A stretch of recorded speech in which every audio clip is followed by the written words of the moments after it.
Hi friends, master mind 360 YouTube ಚಾನಲ್ಗೆ ಸ್ವಾಗತ.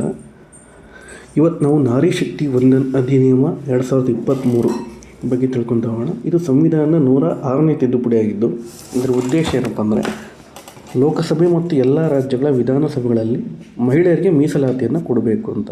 ಅಂದರೆ 100ರಷ್ಟು ಸ್ಥಾನಗಳದಾವ ಅಂದರೆ ಕನಿಷ್ಠ 33 ಸ್ಥಾನಗಳಾದರೂ ಮಹಿಳೆಯರಿಗೆ ಮೀಸಲಾಗಿರಬೇಕು, ಮಹಿಳಾ ಮೀಸಲಾತಿಯನ್ನು ಕೊಡಬೇಕು ಅನ್ನೋದೇ ಇದರ ಉದ್ದೇಶ.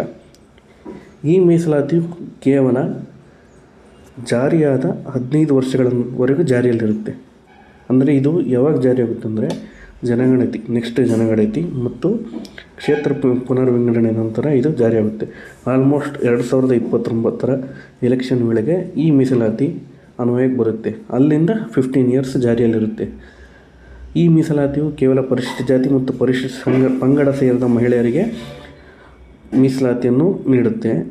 ಈ ಕಾಯ್ದೆಯಲ್ಲಿ OBC ವರ್ಗಕ್ಕೆ ಮೀಸಲಾತಿ ಇಲ್ಲ. ಅಂದರೆ OBC ವರ್ಗದ ಮಹಿಳೆಯರಿಗೆ ಮೀಸಲಾತಿಯನ್ನು ಪ್ರಸ್ತಾಪಿಸಿಲ್ಲ. ಒಟ್ಟು ಮಹಿಳಾ ಮೀಸಲಾತಿ ಇರಬೇಕು. ಅದರಲ್ಲಿ SCಗೆ ಮತ್ತು ST ಮಹಿಳೆಯರಿಗೂ ಮೀಸಲಿಡಬೇಕು ಅಂತ ಹೇಳುತ್ತೆ.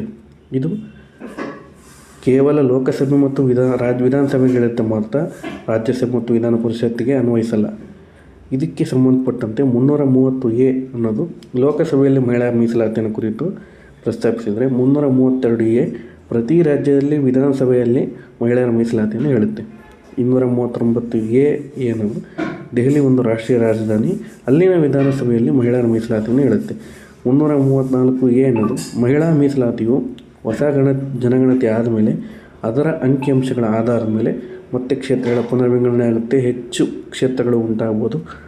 ಆ ಕ್ಷೇತ್ರಗಳ ವೇಳೆ ಈ ಮಹಿಳಾ ಮೀಸಲಾತಿಯು ಅನುಷ್ಠಾನ ಆಗುತ್ತೆ ಅಂತ ನಾರಿ ಶಕ್ತಿ ವಂದನ್ ಅಧಿನಿಯಮ ಹೇಳುತ್ತೆ. ಮಹಿಳೆಯರಿಗೆ ಹೆಚ್ಚು ಅವಕಾಶಗಳನ್ನು ನೀಡಬೇಕು. ರಾಜಕೀಯ ಕ್ಷೇತ್ರದಲ್ಲಿ ಇವರು ತಮ್ಮದೇ ಆದಂತಹ ಛಾಪನ್ನು ಮೂಡಿಸಲು ಈ ನಾರಿ ಶಕ್ತಿ ವಂದನ್ ಅಧಿನಿಯಮ ಅನ್ನೋದು ಉಪಯೋಗ ಆಗುತ್ತೆ ಅಂತ ನಾವು ಇವತ್ತಿನ ತರಗತಿಯಲ್ಲಿ ತಿಳ್ಕೊಂಡಿದ್ದೀವಿ ಫ್ರೆಂಡ್ಸ್.